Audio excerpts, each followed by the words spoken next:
Get ready as Excite Wrestling presents Black Friday Mayhem in Oneida, New York at the Collette Center on November 24th. The pre-show kicks off at 6:15 p.m. and the bell time is at 8 p.m. This exciting event features matches such as Rob Cook versus Stockade in a steel cage, Keith Lee versus Brute Van Zlyke, and for the Excite Championship, Sean Carr versus David Starr. Also, we have Slick Wagner Brown versus Matt Seidel. Make sure to get your tickets at excitewrestling.com. Also, you can watch this event on twitch.tv/excitewrestling. Be sure to also check out Excite Wrestling's Facebook and Twitter at Excite Wrestling for more updates about our events. Today's episode is brought to you by Gamefly. And for listeners of the show, Gamefly is offering an exclusive 30-day free trial that's one game out. And all you have to do to take advantage of this awesome offer is go to gameflyoffer.com/gimmick. Again, that's gameflyoffer.com/gimmick. Let's get to the show. This podcast is scheduled for one fall. Whoa, who let you out of the basement? Let me do this. This podcast is scheduled for one fall, and I'm still not reading any of this other crap you wrote, so just click your buttons and start the show. Welcome one and all to the 18th installment of the Gimmick Table. Thank you for joining us today. Great to have you here with us. I'm your host, Matt, and as always, here with me, my lovely, lovely co-host. He is the 11 to my Chief Hopper. How goes it today, Bats? Bitchin'. You know what? I'm pretty bitchin'. You're pretty bitchin'. But you know who's not pretty bitchin'? Who? Rob. Rob sucks. Rob from the Wrestling Nerds Alliance. This is what he did, Bats. Rob's a dirty, dirty trickster. A low-key. He is a little bit of a low-key. And this is basically what happened. I get a message from Rob on the Twitter Gimmick. And he basically says to me, does Bats know that I'm your new co-host yet? And I respond back, wait, what? He goes, yeah, didn't you tell him? Wait, were you hacked? Who did I talk to then? And I'm like, when was this? And he's like, last night. I was like, in this chat, in the group chat. And he's like, no, it was in a private DM. He's like, hang on, let me check. And of course, the broadcast chimes in with a picture. This guy. Picture of Steve Harvey looking all confused as he always does. What's going on here? And he said it came onto the Gimmick Table account, happened at 11:49 p.m. I go, really? Because the last message I have from you was on September 9th of 2017. He goes, hang on. And I go, I think you're busting my balls, Rob. And he goes, no, I swear. So, you know how you have the little notes that come in your phone? He takes a screenshot of that and sends me this. Rob, I'd like you to be the new co-host on Gimmick Table. Bats has been drinking a lot and has been very abusive. I'm thinking of leaving him, but I'm scared. Can you join the show? I think he's going to hit me again. I just want to be loved. Please help. ...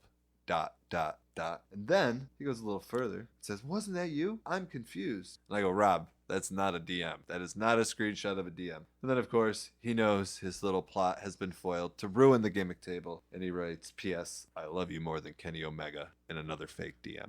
So I have decided, and I don't know if you want to join me here, that we no longer acknowledge the existence of Rob. And the Wrestling Nerds Alliance is a one-man show by Cliff. Right, Rob, I got a message for you. Now, while historically accurate and factual your fake DM might be.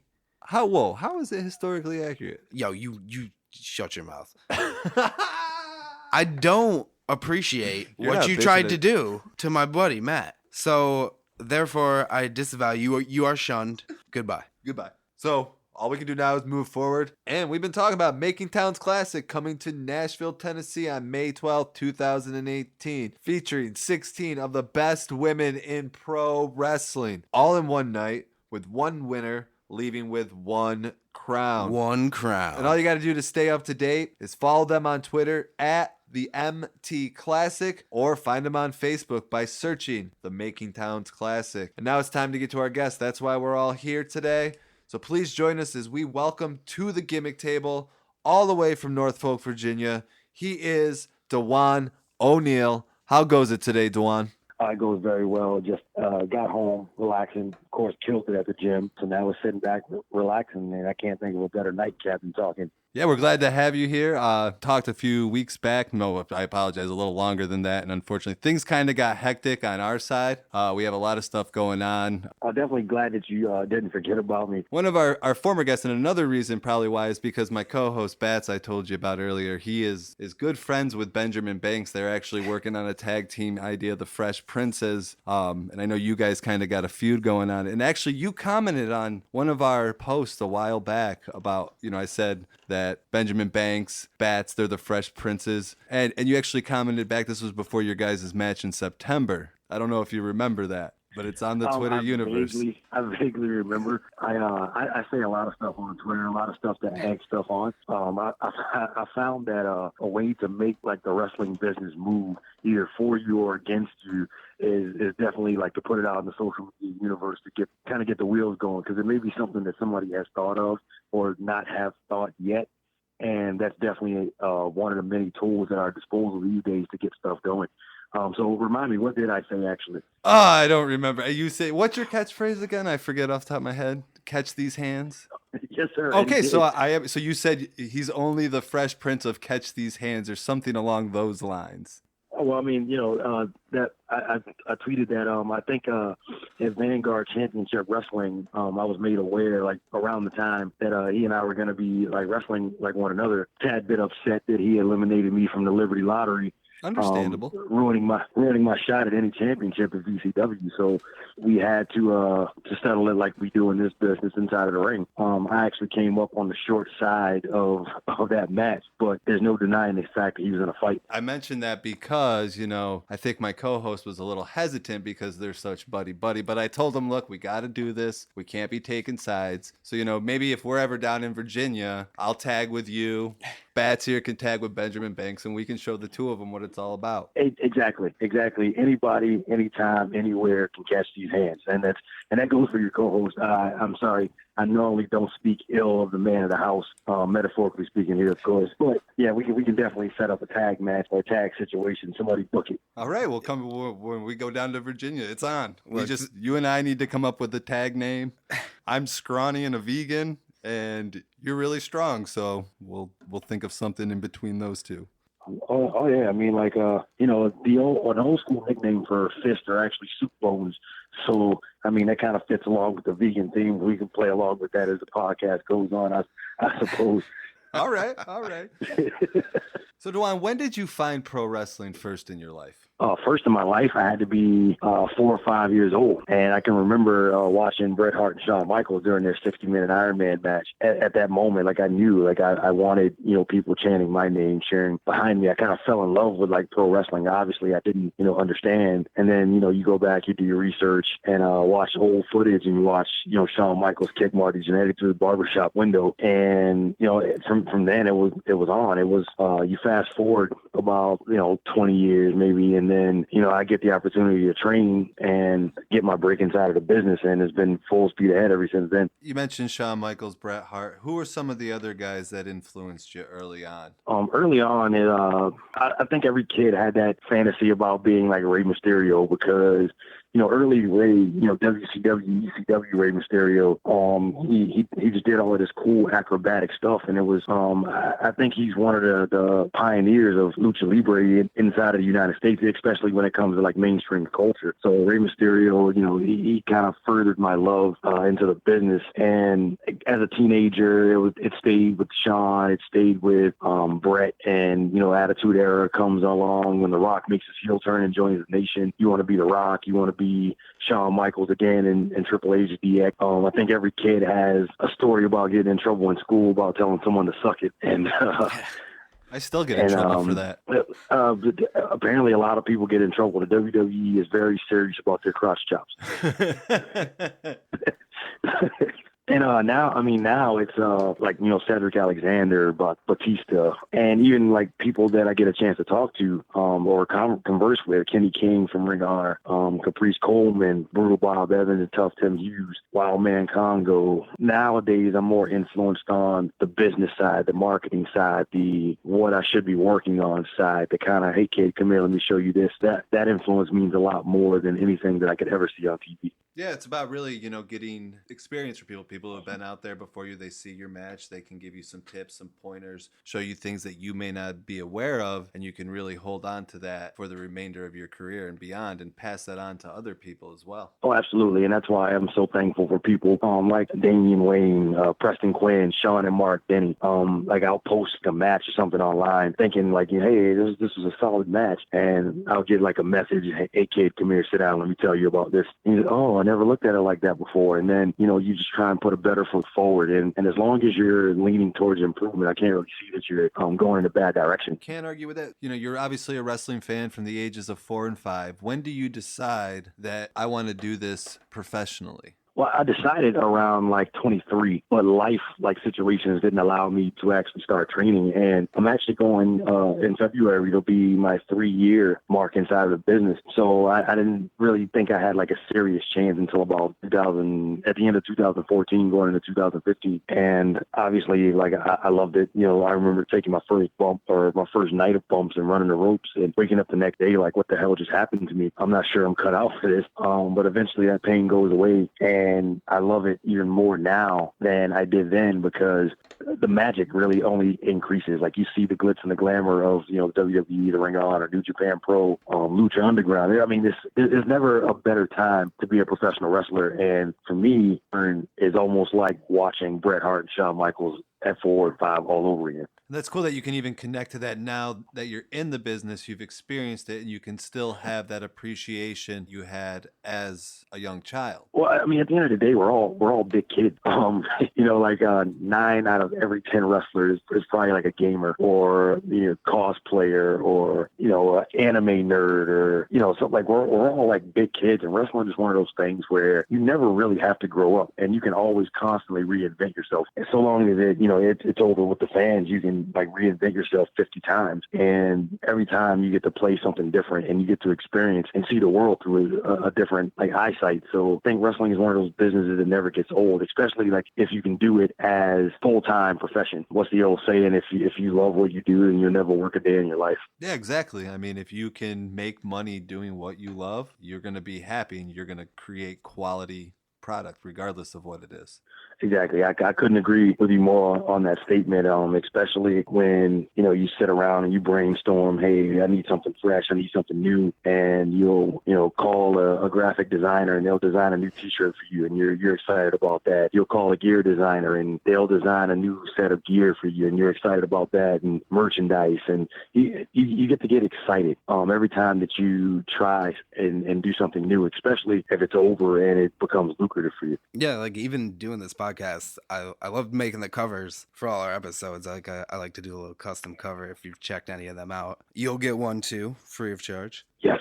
You brought up a good point earlier where you were mentioning like superstars that you emulate. Even in the indie circuit, there's superstars, especially like hometown superstars and everything. It's kind of like a big part of the whole thing is being that superstar kind of in the local area. Oh, definitely. Like there's, it's still a funny feeling like walking like in a Walmart or into a restaurant, and you see a wrestling fan and they kind of recognize you, and like it's still like a funny feeling like to me. But again, it gives me those same like jitters of being 4 and 5 years old, wanting to meet some of my favorite wrestlers. I think back then you could actually talk to these guys if you called Mean Gene Okerlund's 1-900 number and they tax the hell out of your mom.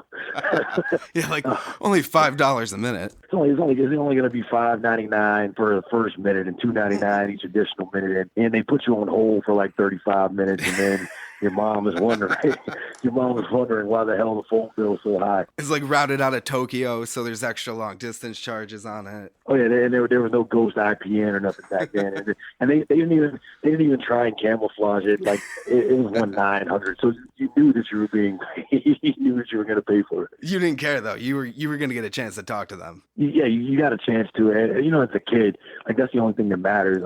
Like money becomes like no object to you when you're, right. 5, 6, 7 years old. You don't understand the concept of bills. So I'm going to dial his number at the end of Raw, and I'm going to talk to Shawn Michaels while he's in his dressing room getting ready to kick someone.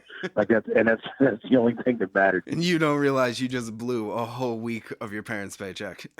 Oh yeah, definitely. Phone bill comes in $200, $300, but like every now and then I got the call. Like that was even like a driving force in elementary school for me to keep my grades up. Like my mom's like, "I'll let you call the hotline if you bring your A's and B's." Like, all right. Like that's all I got to do: show up and shut up. All right, cool, I got it. That's support. On the bright side, there could be a million worse 900 numbers a kid could be calling. So, be thankful. At least you're just trying to talk to, wrestlers and not vixens of the phone world.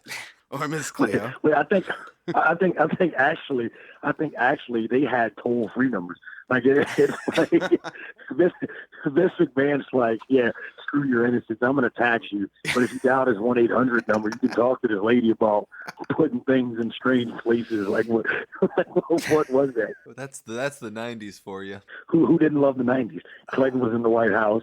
Everything was great. Everyone was just smiling and walking around like Party in the USA. If only they knew. Exactly.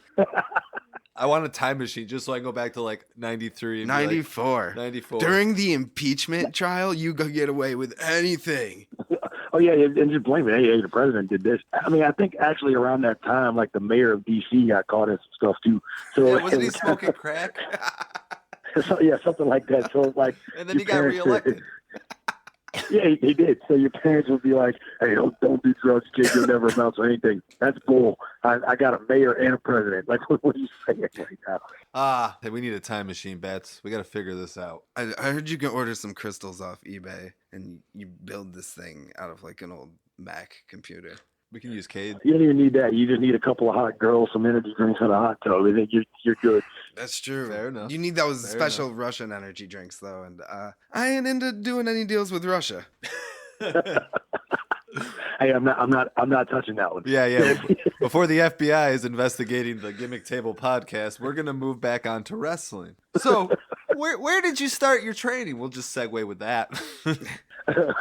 Like here in Virginia, in the Hampton Roads area, I started at a company called Hampton Roads Championship Wrestling, and the wrestling business became the wrestling business, and I parted ways with that company for business reasons. And Preston Quinn, the Pain Train, actually took me under his wing. He and Damian Wayne, and like I actually what happened. Let me back up. I attended a Bob Evans seminar with and he had Mike Bennett Canellis as a special guest, and I thought that that I knew wrestling, and it turns out I didn't know like a damn thing. And they showed me that I knew nothing, and what would discourage most people actually like encouraged me to become better. So like the next time that I saw Bob Evans, or the next time I saw Mike or Mr. Canellis, Mr. Bennett, anyway, the next time I saw him, like I'd want to be better and show them like that I took their advice to heart. And in the process of getting better, I still don't know a lick about wrestling like to this day, but I play it off a little better now. Well, I mean, 3 years.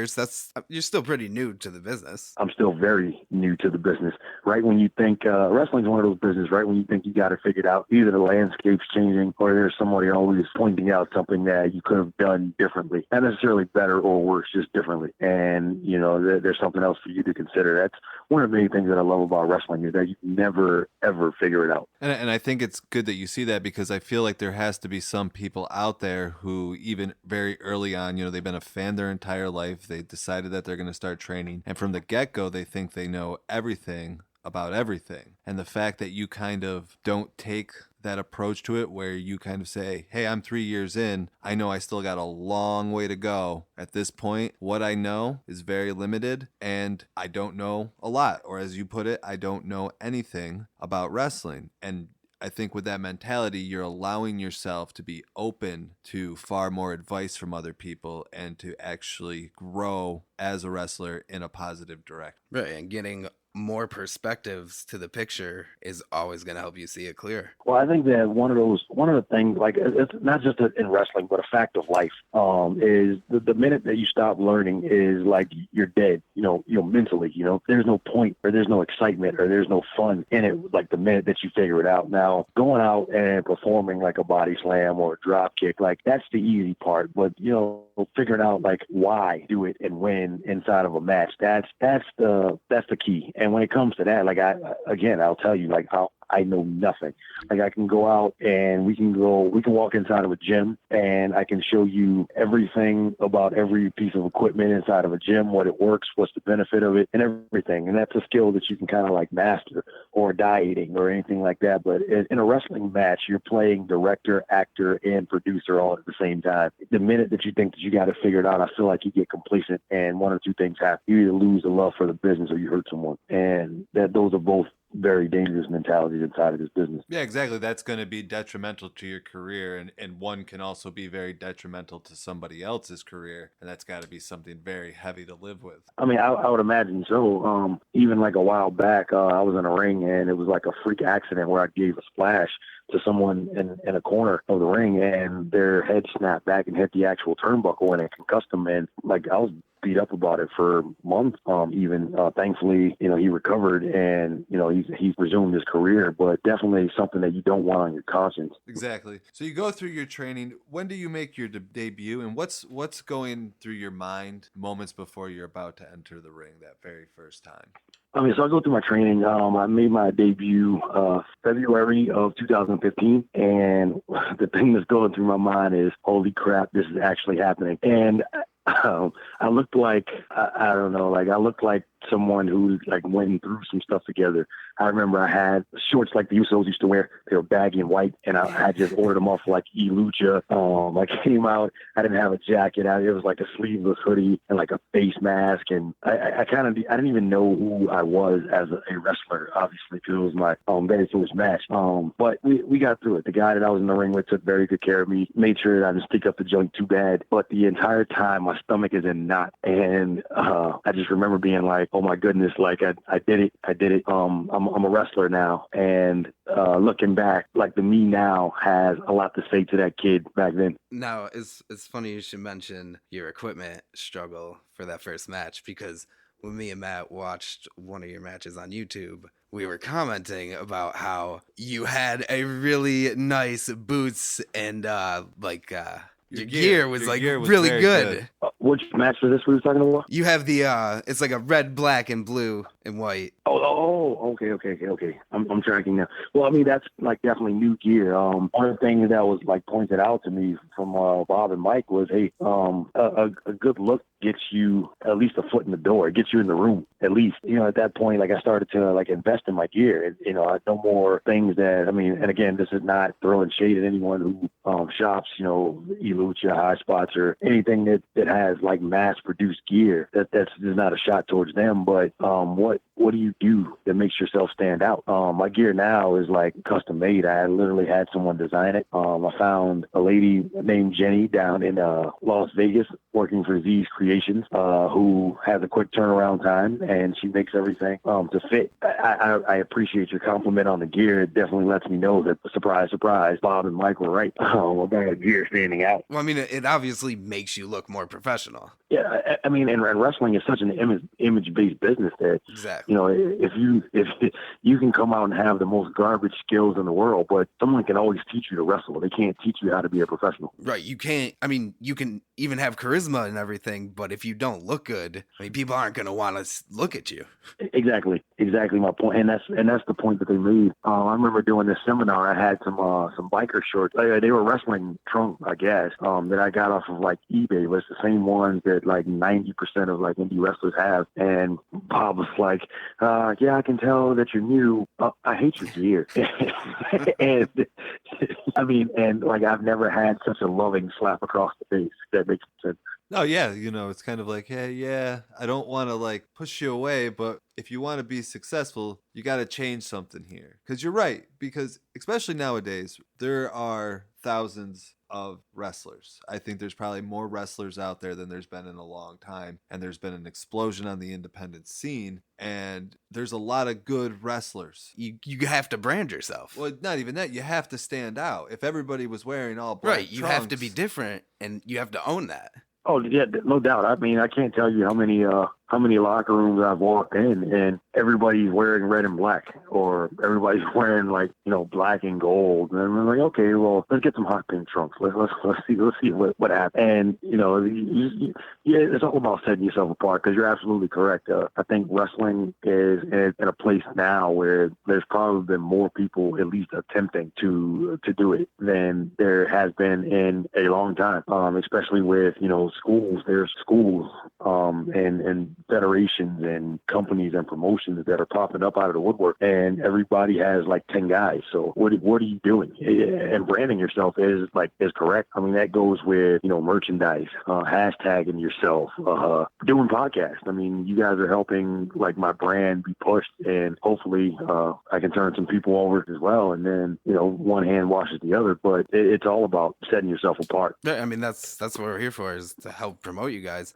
Yeah, you're right about branding, and that that's something we try to do here. I mean, we try to keep up a good reputation. We don't go out on social media and talk trash about wrestling that we don't like, or people's opinions on wrestling, because we're firm believers that, especially in 2017, and we've said this on the show before, there's something for everybody. And if you don't like what you're watching, either turn it off, go watch what you like, but there's no reason, unless what's happening is somebody's getting hurt, you really shouldn't badmouth anything. I completely agree.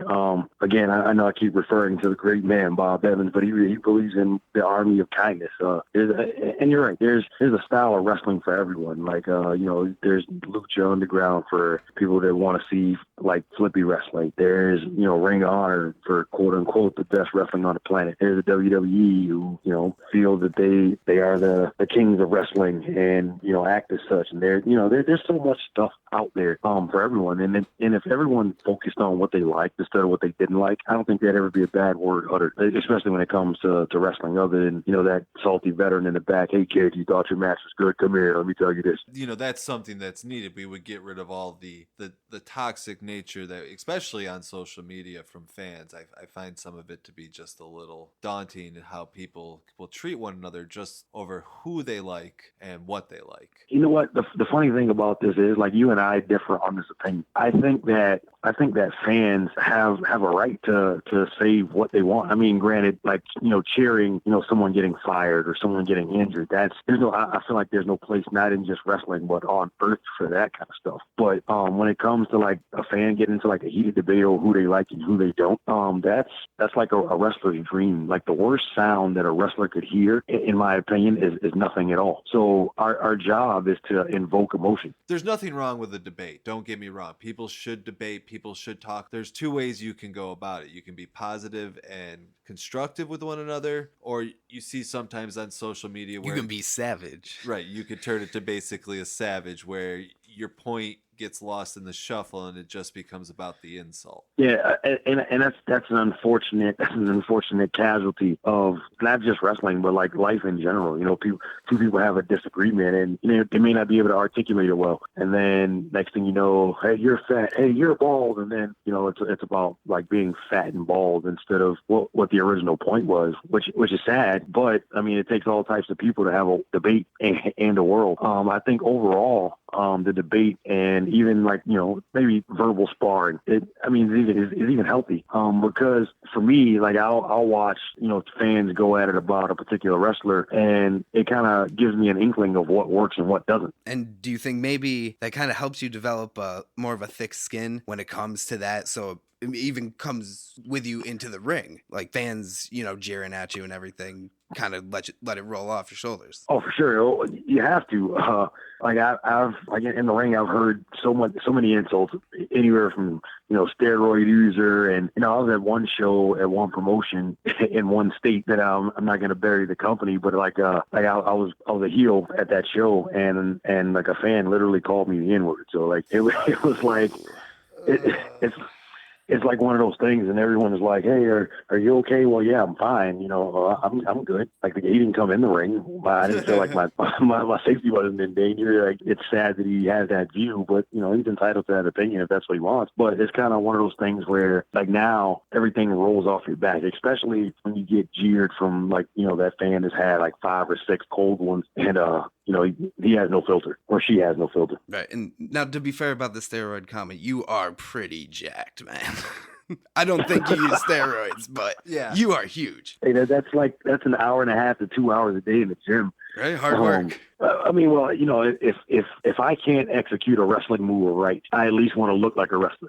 Like, if that makes any sense. And the funny thing is, like, my shoot job has actually tested me 4 times for steroids, and it's funny, like, and I get the same comments, at work, walking through an office or whatever. Someone, oh man, stay off the steroids, put the steroids down, that kind of stuff. Like, it's one of the biggest compliments and insults at the same time that I ever could receive. But No, yeah, just shows hard work pays off, I Yeah, suppose. exactly. Yeah, I don't want to wrestle you. That's why I asked to be your tag team partner. That's all right. I'm gonna hide behind Benji. Hey, Benjamin Banks, he hits hard. He hits I've heard. very hard.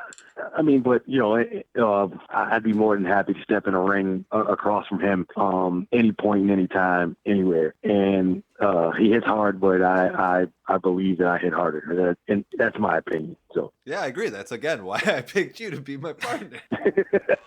So you mentioned this earlier, and I wanted to touch on it about how when you first started off with your gear, and then Bats, commented on how your gear is now. Kind of take us how you go from that debut match to where you are now. What are some of the key moments that led up to your progression? The debut match, you're nervous. Your gear kind of looks like crap because you don't know who you are. As a wrestler, you don't know your character. You don't really know your gimmick. You're just gonna go out there, try and survive. Try not to get yelled at by the fans, them saying like this match sucks or what have you. And as time goes on, you start to find what you like to do, who your character is. And I'll never forget. I went to the Bob Evans seminar, and Mike Bennett said to me, he was like, "Okay, you're gonna call yourself this. Okay, so you as a person would take a crap like this. Okay, how does this character take a crap?" And it's funny, but it literally is what stuck with me. He was like, "Okay, so now you in training would do a headlock like this. Now, how does your character do a headlock? How does your character body slam someone?" And what I am learning as I go along in the business is not about how many flips you can do or how many or how high you can jump or anything of that nature. Sure, all of those things help, but it's the little thing, just the nuances that you want people to latch on to. For example, before I lock up in a collar and elbow tie up, people notice that I stand like a fighter. Or Benjamin Banks, everyone knows they're going to see the money shuffle at some point during his match. But that's his thing. That's who you become. So you begin to find these things as time and your career progress. And at that point, okay, so now I know who I am. What do I look like? And the biker shorts, they were covering up, part of my leg. And one promoter one day was like, "Why do you wear these shorts, man? You got great legs." He's like, "Show them off." Okay, well, let me buy a cheap pair of trunks and see what happens. So I bought it. They got a positive reaction. Okay, so now my trunks are going to be custom, and I'm going to have custom kick pads, and I'm going to tape my fist like this. And why? Because I'm talking about catch my hand. So my right hand is always taped like a boxer taped his. And you know what I mean? And it's just different things that you pick up. But it's the little stuff that matters more to me than the overall grand scheme. And if you take care of the little things well, then the big things will fall into place. Exactly. It's most people probably aren't gonna pick up on the small nuances, but together those small nuances bring the whole picture together. That people see that, and that's what they're drawn to. Yeah, I couldn't agree more. But there is no big picture without the small things. You'll watch a match, you'll know. Okay, well, the guy says catch these hands, he stands like a fighter. Okay, I get it. But it takes some math on the fans' part. You try and spoon feed the gimmick as much as possible to make it easy, but at the same time, there's still math that has to be done by fans. And the longer it takes them to do the math, the less likely your gimmick is to catch on, in my opinion. Well, go ahead. I'm sorry. It's almost like a puzzle. You like you said, you're force feeding them, so you don't want to give them, a 10,000 piece puzzle. You want to give them the 100 piece puzzle, smaller pieces, but they'll get the bigger picture much quicker. Exactly. I mean, as dynamic of an athlete or a performer, that someone may be. Like you give fans the 100-piece puzzle. It's something for them to easy to put together. But then when you break out something complex, it's no longer just a wrestling move that you do. It becomes a moment to them, and like that's something that they remember, and that may be the deciding factor from them buying your T-shirt versus going 2 tables down, or you know what I mean? Right. Those small nuances, and that's what keeps people coming back to and keeping to watch you, is because they want to see more of those small nuances and notice them as they're happening, as opposed to having to rewind, a YouTube video and be like, oh my God, I didn't notice that before. Exactly. It's just like a movie. You take your favorite scary movie from when you were a kid and you go back and watch it now and you be like, oh my God, I didn't see that there before. And now you have a fan. Right. That now they're following you. And that's exactly what you want. Well, as a wrestler, that's exactly what I want. Love me, hate me, follow me. I don't care. Well, yeah, see, as a podcast, we kind of want them all to love us, because if they hate us, we're pretty sure they're not going to listen. No, I'm sure at some point, if it hasn't happened already, you're going to have that one person that listens just to trash everything that you say. I don't like this guy, and he was drinking a beer on the podcast, and he sounds sleepy. It's going to have that one guy. But, I mean, I can tell you a story one time. I was at a show, and 2 guys bought 2 T-shirts for me just so when I came through the entranceway, they could, like, wipe their butts with the T-shirts. But like they hey, do what you want to with the T-shirt. I've got your money at that point. Exactly. Like, you know what I mean? So love me, hate me, but follow me for sure. It's their shirt, but it's your money. I think you win. Exactly. And if that just lets me know that I'm doing my job. If I can make you spend money to mock me. Right, like with us, I'm pretty sure there's a good portion of our audience that just listens for the idea of me going through a table at 10,000. That's happening soon. Or God. Or now at 20,000 downloads, he's got to get the logo tattooed on his derriere. Derriere. Derriere. That's the word you're using now? I'm going to use derriere. I think it's the most professional way we can go with this. It's going to be a modified version of the logo. I'm not getting the whole logo. That's like a big saturation of black. That is going to be a big dark spot. Yeah, you don't want, that's a lot of ink. Yeah. That's a lot of ink. I'll get like part of it. Probably the dude going through the table to commemorate you going through the table, that you might be healed up by then. Yeah. It's going to be the tattoo will be live on Periscope, Facebook Live. And what's that other one? Nobody's going to want to watch that. They're going to watch. Like nobody wants to see that.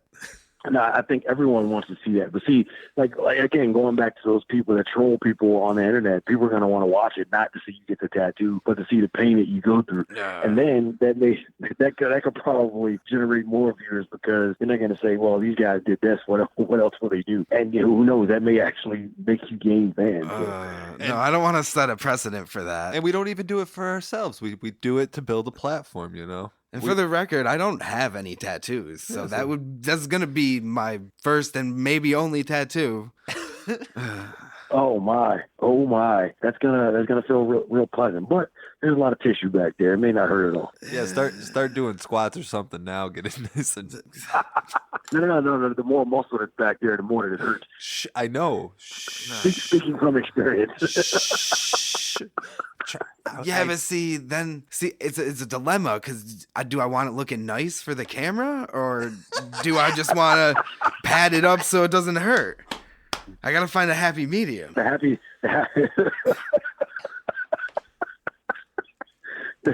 happy medium that you have is the numbing cream. Like that's your only happy medium there is. I'm not looking forward to this day. But Matt will have gone through a table by then, so it'll be worth it. Listen, everyone listening to this thing right now, please tell your friends to download it, just for the sake of this tattoo taking place. Listen, it's not that I wish pain upon you. It's that like I want this podcast to succeed so badly that 20,000 down. Please, for the sake of the tattoo, listen. Please, listen. Oh man, I'm even considering if you can prove to me that you downloaded this podcast, message me and I'll send a little DeJuan O'Neal Juggernaut, Mr. Second to None care package your direction. That's not bad. I want to see this happen. Oh jeez. Not fair. Look at that. I love it. You are now my new favorite interview of all time. I'm just It's saying, cool. you know, I mean, it's great for all hands involved. I mean, you guys are going to have a crap ton of live tune-in. The podcast will be, at that point, at 20,000 downloads, you have no choice but to consider it a success, right? And you know, fans get something out of the deal just for helping you guys help me enjoy your torture. So please, if you can prove to me that you download a copy once they reach 20,000, this tattoo takes place, free merch. All right, Bats. My girlfriend and my mom are gonna be so mad at me. At least maybe nobody tell my mom about it, and then I don't have to worry about that. At least. Well, here's the thing. Are you Jewish? No. Oh, well, you're fine then. And the only reason I say that is because like, no. Let me clarify this. Because yes, please do. Because people that practice Judaism, like if they have tattoos, they can't be buried in the Jewish cemetery. Right, that's right. So like your mom would like effectively have to disown you. Like I mean, you know, when it comes to like burial. So it's pretty serious. Like, so that was not an anti-Semitic remark. It was just, hey, if she'll be mad for a couple of days, she'll get over it. It'll be fine. Tattoos are forever. Yeah, but nobody tell her anyway. If you know my mom, doesn't she listen to this? No, she doesn't know about this. Oh my god! Dude, I swear what's on these name episodes sometime. What's her name on Facebook, dude? Dude, I'll get you that information. no, it's Don't a worry. private Facebook, so you can't see my friends. Not if I defriend you, dude. We gotta. No, we're recording this. Don't go on. I'm trying to get to his Facebook profile. Dude, before- no, you can't put. I don't authorize you to put her name on the internet. I'm not going to put your mom's name on the internet. we really are. You have to send her the link to this interview once it's done. Where is it? All right, I got bad at She's gonna be pissed. All right. What's your mom's name, Bats? Where is she? That's not her. What? Okay, that's your dad. What? Bats. I'm not telling you, dude. Why aren't you friends with your mom on Facebook? Oh, shame. Shame on you. You're not even. You unfriended. I'm not telling you. You unfriended her, didn't you? Don't worry about it. He unfriended his mom. He unfriended his mom on Facebook. It'll be easier to deal with that than you. I was just gonna send her the link to the podcast. Be like, "Hey, Mrs. Bats' mother." She vaguely knows about it. It's been mentioned, but I don't think she listens to it like regularly. So I'm not that worried. So that was just a bunch of drama for nothing. So yeah, boom. That was fun though. All right, back to the show. All right. So do you think you've reached that moment in your career yet where you could see yourself being successful? Yes. Actually, I was talking to Tim Hughes earlier, earlier in the last couple weeks back, and I'm not. I can probably turn a profit wrestling by spring of next year, and like that's one of those things where like I have goals in place, you know, both short and long term. But I'm looking at trying to make 2018 like a breakout year, and not breakout necessarily meaning getting signed, but to like bring more recognition to my name and my brand. And I've set goals in place to like make that happen. I'd love to wake up every day and have to worry about eating, working out, and wrestling. Yeah, I mean, who wouldn't want to do what they love? When do you think that moment was that you realized that you could be a success, though? I would say back in July of this year, Bo Crockett and I drove in a car with Bob Evans and Tim Hughes and Wildman Congo up to Canada, and we wrestled in front of easily 900 people in a different country, and like the match went really well.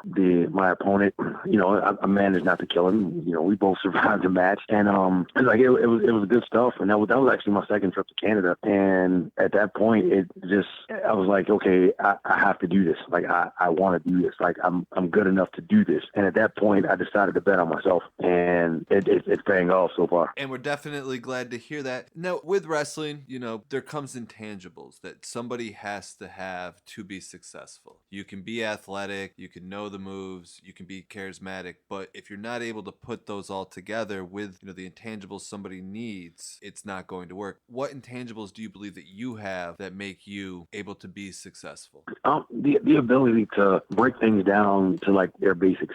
I think that like the most important part of of a match is a story. I'm coming to a point in my career where like my matches are starting to tell a story. And as a result of that, more fans are invested. I believe the intangible that I have is to be able to take myself out of a situation and look at it as, I'm putting a match together now. I look at it as a fan and I can look at it as a fan, like, not, hey, I really want to get this clothesline in, or I do a really good body slam. Let's put that here. I can look at it as a fan and, hey, does this make sense? Like, why would I do that here? And that's making a difference. Like the quality of my matches are, getting better with each outing. But I think that's in no small part due to my ability to take myself out of it and look at it objectively. And that's an excellent point, because you're going to lose some of that bias. I know a lot of people do things and unfortunately they're very proud of it, which is good, but sometimes they refuse to see what's bad with something and where improvements can be made. So having that ability to take yourself out and see it almost from a third party perspective, I think will help you grow even faster. Even match to match, you'll see tremendous improvement. Thank you for that compliment. And the ability to be honest with yourself. I was reviewing like a video of one of my matches, and like I'm extremely harsh on myself.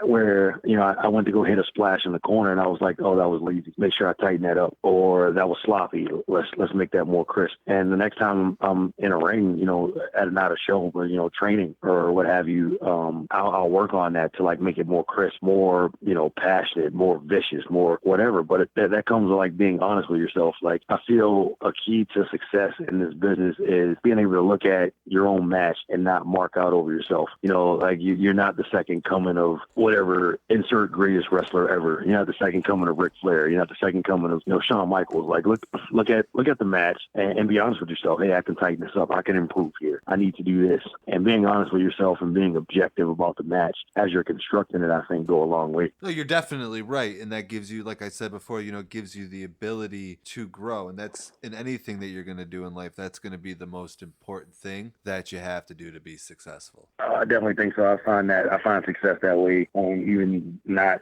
in wrestling situations. Driving or being at a shoot job or sitting in traffic. If you're at work and you're walking through your office and someone does something to piss you off, like before you get in trouble at work by going and curse at them or something like that, try and look at it from their shoes. Take yourself out of the situation and try and understand their method of thinking. And 9 times out of 10, you'll see that it's not that bad. Exactly. Like without getting into what I do, I can tell you I have to deal with that on a daily basis, kind of seeing it from a few different perspectives and hoping all sides can come together peacefully. Yeah, and that's really what it's all about. I think that a lot of tension and a lot of heat and a lot of like bickering back and forth comes from failure to see someone else's perspectives. Like you don't necessarily have to agree with it, but if you can understand where they're coming from, like why get mad at it? Exactly. And if it's not hurting you or anybody else, and it makes them happy and it's not, detrimental to them, let them be. Exactly. And that fits in so many different avenues of life that is not even funny. Like I think that's an overall like life lesson. So this is going from like a wrestling podcast to like a Dr. Phil episode. It's great. It's getting deep. We'll get Tony. It's like Tony Robbins is going to appear out of the woodwork. I mean, you could be Tony Robbins. I could not be Tony Robbins. Tony Robbins, all you need is some smoke, some lights, and a rock to stand on and use that as a metaphor for life. I've seen Tony Robbins. You just gotta have straight confidence. Be like, I'm Tony Robbins. If you do what I say, you will change your life. Chaos. Yeah, no one's ever polled the jury on how true it is or not. So get yourself some overhead lighting, a rollaway rock, and a smoke machine.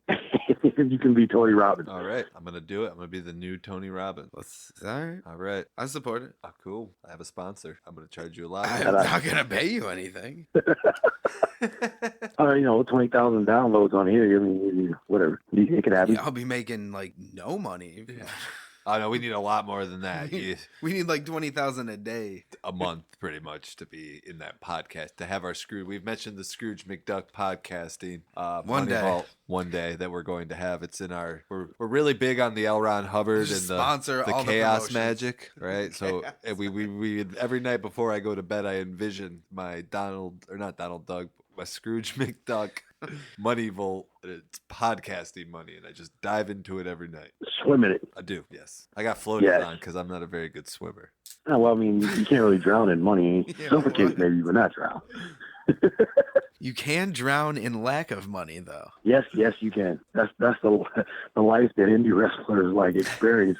I think like 9 out of 10 of us will attest to the fact that like your first, like until you actually start to turn a profit, like you lose money every time you go wrestle, but nobody cares. We all love it. That's why it's an art form. You're an artist. You know, you got to go through the struggle to make it real, to get that passion, and that's what makes it better. I'll buy that book if I had the money, of course. But I mean, at least it's better than being like a painter where usually you have to die first before anybody, you know, your stuff's worth any money. Yeah, I've never understood that, why that was. But maybe I'll talk to Dr. Phil about that. Tony Robbins knows, I'm sure. Tony Robbins has got all the secrets. Him and Richard Branson. They know everything.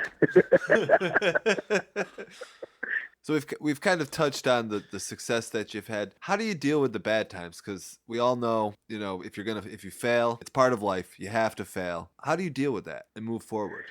I think that the key, in my opinion, is never forgetting why. It's important to have a why. I mean, and that's what anything that you do. For me, wrestling, like there are bad times where like I'll have like a complete like crap match, for lack of a better term, and like I'll be down on it. Like I'll just be like, oh man, like maybe I should quit the business. And this happened. Like people that know me, like I'll tell you, I'm extremely hard on myself. So like I'll be like, man, maybe I should quit the business. Man, I suck. And it'll happen for like a week, like a week or 2 weeks, and then like all of a sudden something will remind me. You know, maybe it's a reminder. You know, the Facebook does the memories thing, or I'll get like a new follower on Instagram or Twitter, and I'll remember like why like I fell in love with this business in the first place. Because if you rely on you just doing it to do it as a profession, it'll never be enough. Because me myself, I can go to the gym another day. I can train another day. I'll do this later. I'll get new gear later. I'll get new merch later. But why? My why is I love this business, and now I've grown to love the people that support me in this business. And so now when I'm designing like merchandise, I was like, hey, you know what? The fans will really pop for this, or this move will look really cool here because you know fans will go high. It'll take them on a ride. So for me, it's always remembering why I'm doing it, and that kind of drags me out of the mud. Yeah, like we've definitely found the real bait to the industry is how cool it is to be a pro wrestler, but the hook is the family dynamic. Oh, for sure. You'll have. I mean, you have to have a significant other in this business like that. That he or she has to be like really, really understanding and really, really patient in order to be like with a wrestler. Because the time when other couples are posting lovey-dovey stuff on like the Facebook and the Instagram, and hey, we went pumpkin patch. Oh, what'd you do? Oh, I sat at a wrestling show. Like it takes a special kind of person to be with a wrestler. I would think that anybody that has a significant other that's involved with this business, especially now I can't even say especially on the indie scene or in any facet of this business, is probably extremely grateful for their significant other holding down the home front while they're out, trying to make something of themselves. No, what he said about the hook, the one common theme that we see is that, yeah, you fall in love with wrestling as a fan and you want to do it because you're 5 years old and it looks cool. Who doesn't want to be Shawn Michaels? Who doesn't want to be Bret Hart? Who doesn't want to be DX? Who doesn't want to be The Rock? Who doesn't want to be Stone Cold? I mean, I think pretty much anybody growing up wrestling has a moment in their life where they're in their front room pretending to be one of these individuals performing those moves on either a relative, a sibling, stuffed animal, depending on, if you're an only child like me. But what gets you is the fact that you become a wrestler and you fall in love with the fan, and you fall in love with creating those moments with the fan. Oh, for sure. And I'd argue that like it's almost an addiction. I have like several friends who come and go, like, in the business. Oh, I'm going to take a break for 6 months. Oh, wait, I can't stay away. And that's like the story of their lives. I think once you've been bit by the bug and like the lights have been on you and you come through and you have people cheering and or booing your character and who you are in that particular moment, like there's really no getting rid of it.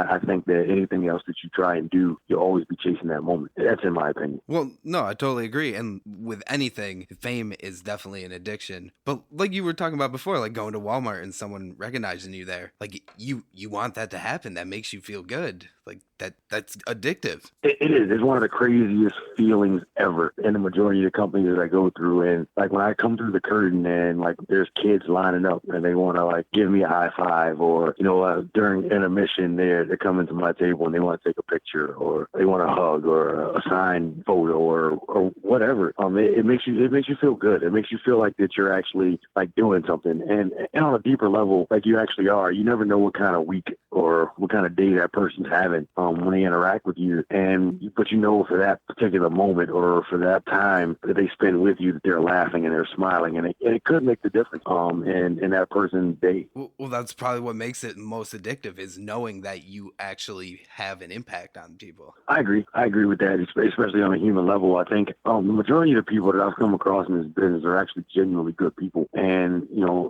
every wrestler will tell you, "Oh, I love my fans," and this, that, and the other. But like, as a person, I think that entertaining people and causing smiles, invoking emotion, back to what I was saying earlier, is like what the majority of us are in for. And there's no business like this. You're literally putting on a production right in front of these people, but the difference is, instead of the cameras being away, they're right there. The people are right in your face. Especially what you see at the smaller shows, the independent shows, even something like NXT, Ring of Honor, is that they're smaller venues and there's such a more intimate feeling between the fans and the wrestlers, to where, say, opposed to WrestleMania where there's 80,000 people there. Even then, with like the camera angles and like where the microphones are placed, you can hear when they say stuff. I think one of the most famous things is, Jericho yelling back at somebody 10 rows back, "I'm from Winnipeg, you idiot."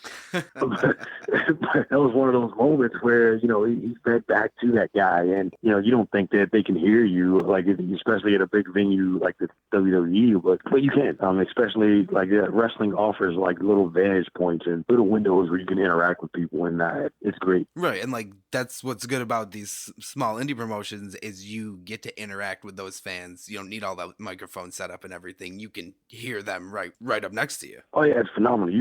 It'll take you 2 seconds to know exactly how that room of people feel about you, like right then and there. And hopefully you're invoking emotion. I think, like I said earlier, like the worst sound that a wrestler can hear is silence. Any reaction is a good reaction. That's how I feel. Now, who are some of your dream matches? If there were a couple guys that you could get into the ring with, who would they be? Shane Strickland. This is in no particular order, by the way.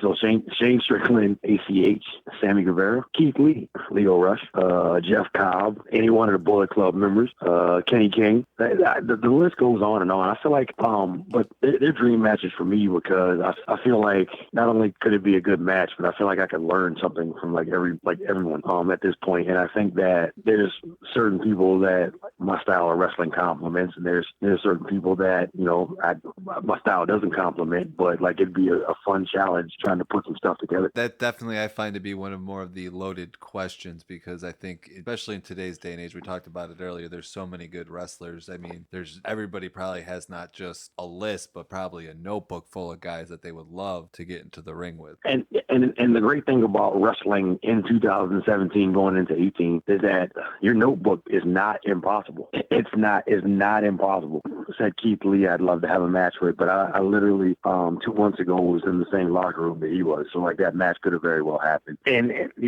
Sammy Guevara, those guys, like I've been in the same locker room with Cedric Alexander, obviously before his WWE days, and with that match could have very well happened. So like there's nothing impossible in wrestling at this time. Like anything can happen, and the only thing you miss 100% of the shots that you don't take. So I'm happy that you asked me that question, so I can put like some names out there and consider it a shot. Not necessarily a challenge, but consider it a shot. Like I'd love to get in the ring with some of these guys and just learn and see what kind of stuff we can put together. It'd be great. And I mean, with like we were talking before, like with social media reach and everything out there, like even people you thought were truly impossible, you may be able to reach out to. Oh, yeah, if you say the right thing at the right time, you'll reach exactly who you're trying to reach. I think I tweeted like a while back a picture of me like super kicking Benjamin Banks, and I made a joke. I made it in passing. I was like, with every super kick, I want to make Shawn Michaels, Matt, and Nick Jackson proud,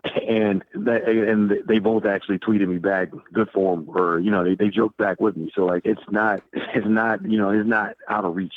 Everyone can be touched this day and age of social media and professional wrestling. That's cool. That's pretty cool. I thought it was like I got excited. I was like, oh.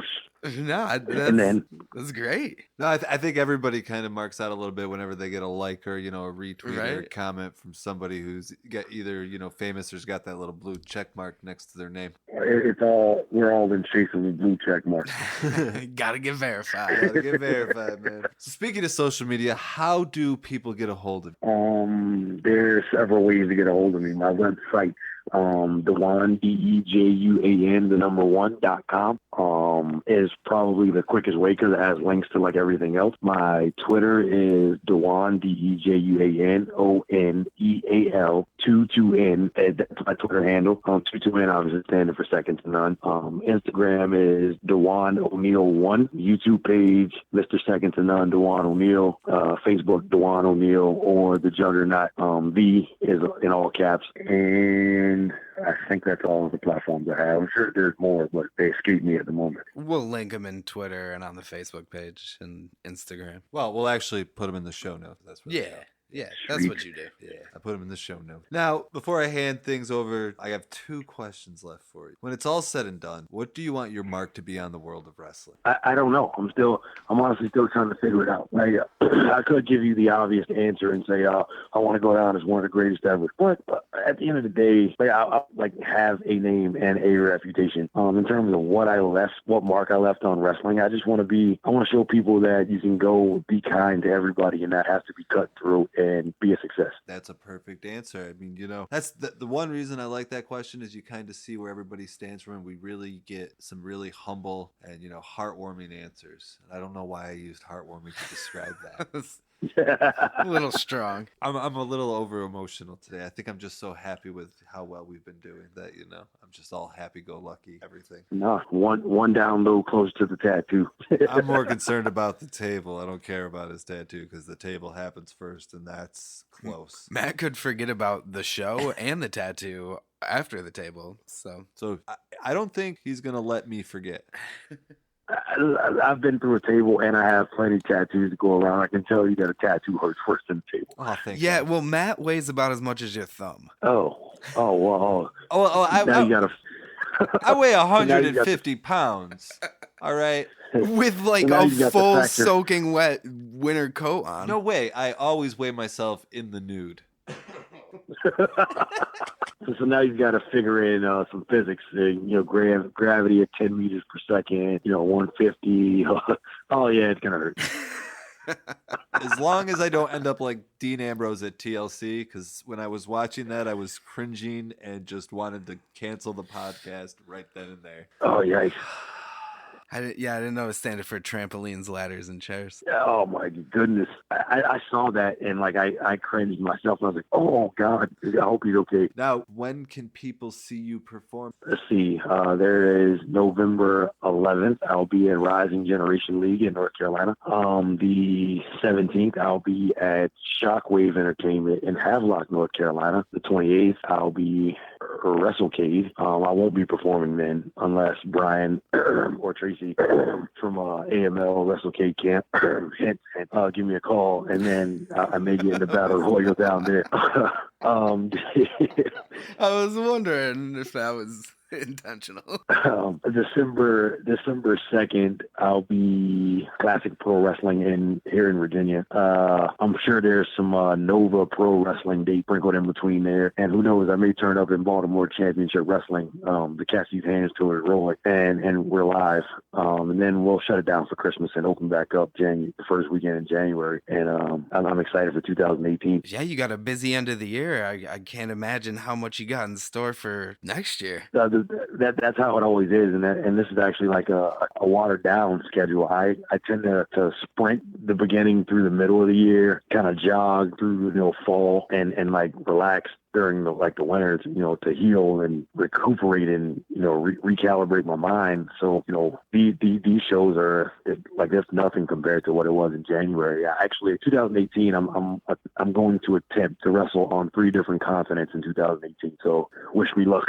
Hey, we wish you the best of luck with everything. We want to, we hope you're successful. That's what, obviously we want for all our guests. We want to see you succeed out there. Keep us in the loop with those shows, and we'll make sure to promote them on our end on social media as well. And what I'm going to do now is I'm going to give up control of the show to Bats, the co-host, and let him unhinge the gimmick table with you and take you down a wild ride. Awesome.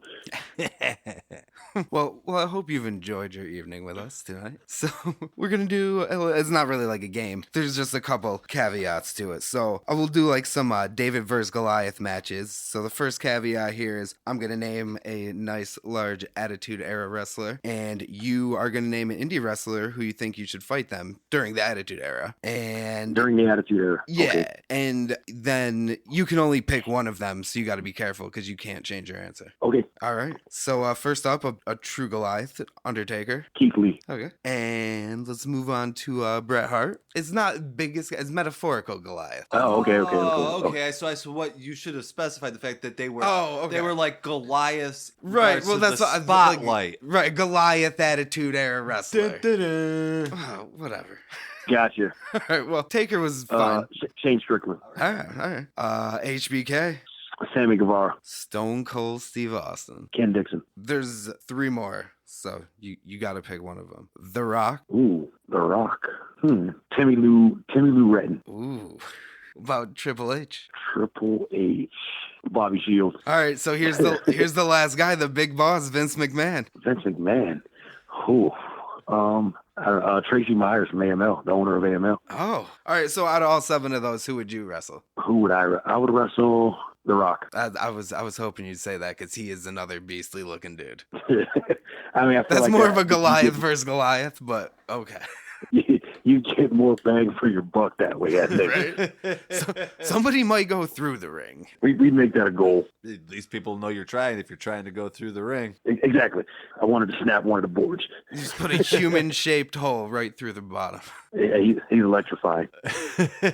Well, DeJuan, that wraps it up for us here on the Gimmick Table. We appreciate you coming on today and being our guest. We look forward to seeing you in the future. Hopefully we can get down to Virginia and check you, Benjamin, Seymour, all you guys out here soon. We know it's on our 2018 plans list to get down there. Well, thank you guys for having me and for the opportunity to converse with you guys. I had fun. Yeah, it was a fun time. Yeah, we love, like I said earlier, guys from Virginia know how to make the podcast interesting and definitely help us get off topic real quick, but it makes for a fun time. I definitely agree. The conversation flowed well for the most part anyway. Yeah, I mean, I struggle a lot, but whatever. Don't we all? He's got his podcast training wheels on. So do I. But hey, it's all a learning experience, exactly. Isn't that what we talked about all episode pretty much? Pretty much.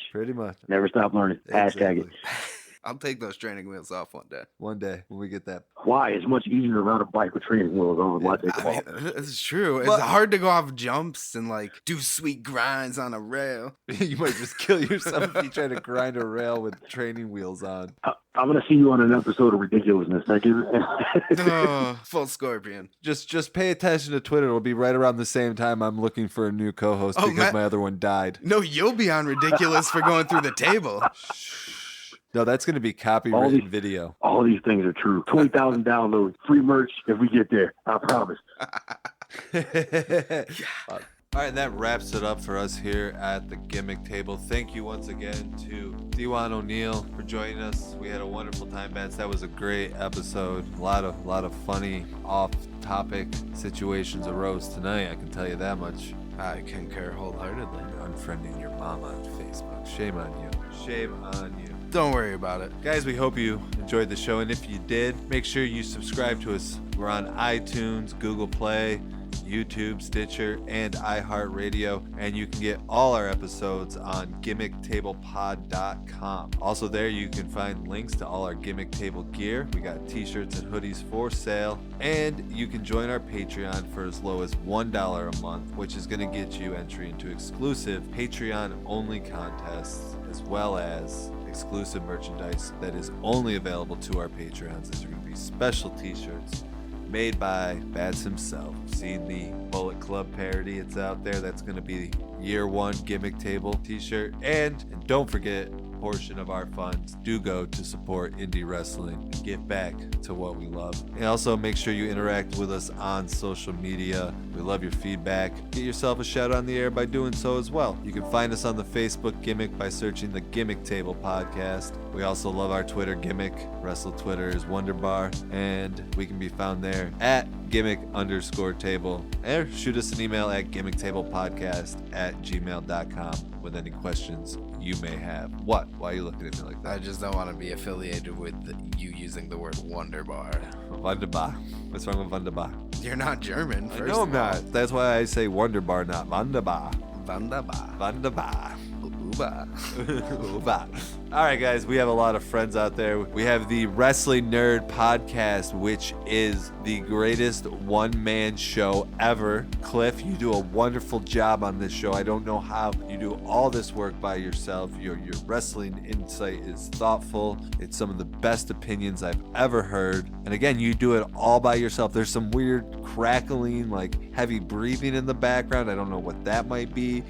Maybe you have a strange neighbor who's listening in through the wall. I think it's haunted. I think Likes your to get the podcast is haunted. I think it's the creepy neighbor next door trying to get the live experience of Cliff. Cliff, we give you 5 Cliffs. And the Wrestling Nerds Alliance can be found on Twitter at WNA Podcast. They're also on Facebook at Wrestling Nerds Alliance, and they can be downloaded and listened to on iTunes, Stitcher, Google Play, and Podbean. And don't forget to check out our buddies Wretched Wrestling. You're going to want to look at their Periscope because, No, you're not. Ugh. well, you might not want to look at it, but I mean, you can glance at it, Turn look at the- it through your fingers or something. It's Turn like the a horror phone movie. around. But anyways, that's their gimmick, is definitely the Periscope. You can find them on Twitter at Wretched Wrestle, Facebook at Wretched Wrestling. I mean, you can also listen to their podcasts on iTunes, Stitcher, Google Play, YouTube, and Podbean. Now, before you say that, they are the kings of the Periscope, is that what you said? Kings of Periscope? I don't know. I mean, Something like that. Rewind the they're, tape. they're good But at before Periscope. before you go out there, making proclamations like that, I think they're about to be super kicked right out of that king spot by the new kings of the Periscope, and that's the S Marks the Spot podcast. Ooh. Yeah. Those are some sexy fellas over there, and ladies, keep your clothes on. I'm sure they'd rather you don't, but Well, they can't see the. Never mind. Anyways, S Marks the Spot. They can be found on Twitter at S Markspot. They're also on Facebook at S Marks the Spot, and you can download their show on iTunes, Stitcher, Google Play, and Podbean. And apparently, I'm going for round 2 here with Rawsborg. They are I have no insults for Rawsborg because they have the most wonderful name in wrestling podcasts. Guys, they can be found on Twitter and Facebook at Rawsborg, and you can find them on iTunes, Stitcher, Google Play, and Podbean. and crikey, it's time for the Broadcast Podcast. Yo, these guys are actually great. They got some good content. You should check them out on Twitter at the Broadcast with a K. And again, we're trying to phase the C out of the Australian alphabet. Get it right out of there. Facebook, Broadcast Podcast. Broadcast has a K, Podcast has a C. We'll work on that later. And you can find them on iTunes. And those are all our friends. Again, one-man show by Cliff, greatest show ever. Thank you again for listening to the Gimmick Table Wrestling Podcast. We will be back again next week. Thank you for listening. Have a good day. And remember, friends don't tell lies.